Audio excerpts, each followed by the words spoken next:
মাঝে মাঝে সকালটা এভাবে শুরু হলে মন্দ হয় না বলো? তারপরে যদি সেটার মধ্যে প্রিয় মানুষের ছোঁয়া থাকে। আমি আর এত ডিটেলসে যাচ্ছি না, তোমাদের যার যার বোঝার একটু বুঝে নিও।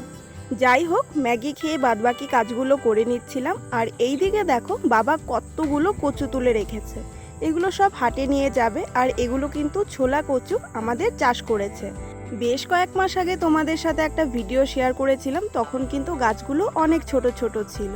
কিছুদিন আগে আমাদের গাছ থেকে ডাব পাড়া হয়েছিল, সেটা তো তোমরা অনেকেই দেখেছো। তো তখন কিন্তু ডাবের সাথে নারকেল পাতাও পাড়া হয়েছিল, আর সেগুলোই মা বেঁধে রেখেছে, এগুলো থেকে শলা বের করবে। আর এইদিকে দেখো, রাত্রেবেলায় রান্না হচ্ছিল চিকেন। আমাদের কিন্তু বাড়িতে চিকেন আনার পরিমাণটা আস্তে আস্তে কমে যাচ্ছে, আশা করি দিন দিন আরও কমতে থাকবে। যাই হোক, ওইসব কথায় যাচ্ছি না। চিকেনটা কিন্তু সেদিন মা একদম জমিয়ে রান্না করেছিল, একদম লাল লাল ঝাল ঝাল চিকেন।